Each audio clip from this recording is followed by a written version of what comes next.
Galaxy S4 is the most popular member of the 5-inch 1080p Android royalty, and it improves on just about every specification of its predecessor.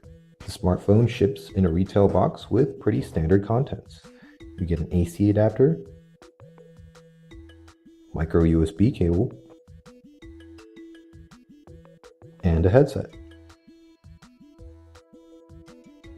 The Galaxy S4 can work with a number of additional interesting accessories, but those you will have to buy separately.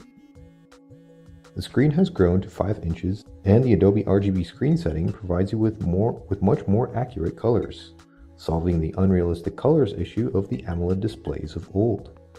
With the high pixel density that stems from the 1080p resolution and Super AMOLED's natural advantages, the Samsung Galaxy S4 packs what is arguably one of the best displays on the market right now.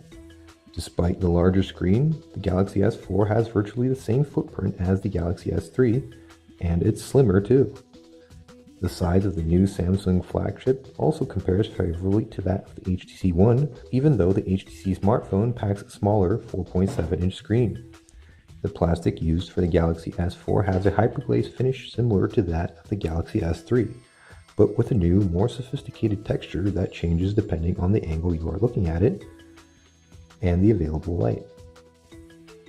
It's not the most attractive smartphone around, but it's quite practical as it helps keep the weight in check while allowing Samsung to keep the user-replaceable battery and expandable storage.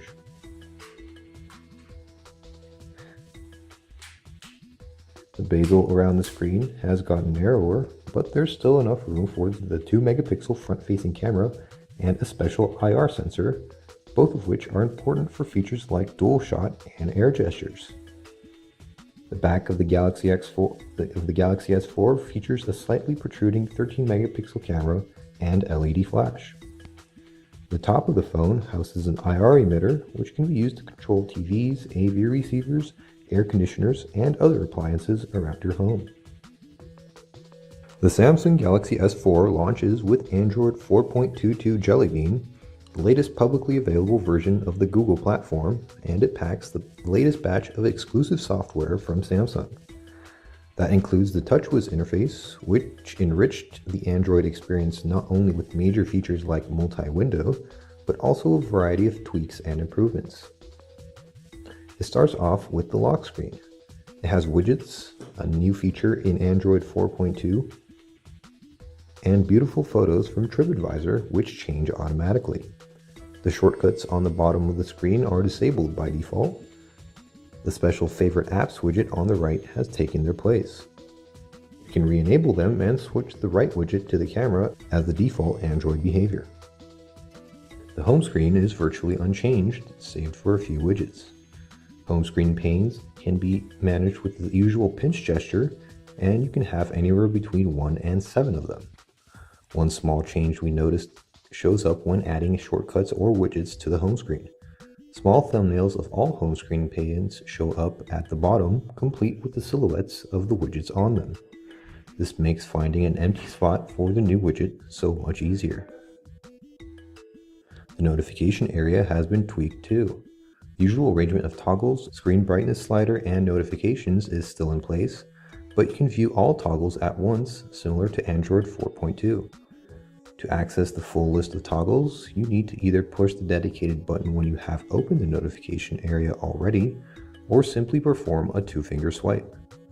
You can rearrange the toggles, and the top row is always visible. The screen brightness slider can be hidden to save space too. The Samsung Galaxy S4 borrows a couple of features from the Note 2. One of them is multi-window multitasking, which can be enabled by long pressing the back key. It allows for 2 supported apps to run side by side on the screen.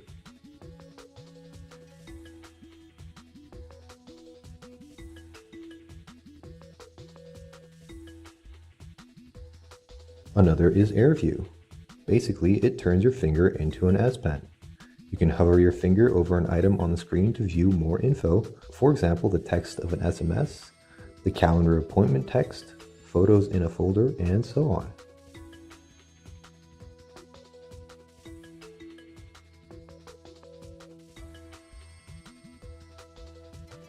Air gestures are a completely new thing. In a Kinect-like twist, the Galaxy S4 can be controlled by waving your hand some distance in front of it. It can be used for scrolling, changing active tabs, skipping songs, and answering calls. The Smart Screen feature grew two new options, Smart Scroll and Smart Pause. The first is an accelerometer-based scroll that prevents accidental scrolling by disabling itself when you're not looking at the screen. The second option, perhaps the more useful one, automatically pauses video playback when you look away from the screen and resumes when you look back.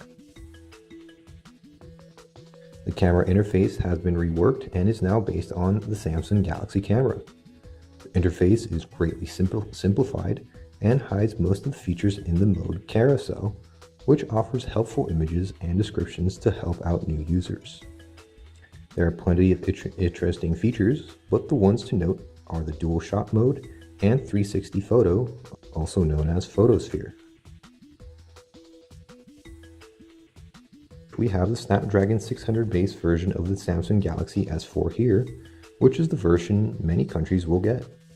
Samsung went with a higher clock speed, making the S4 the fastest phone we've tested.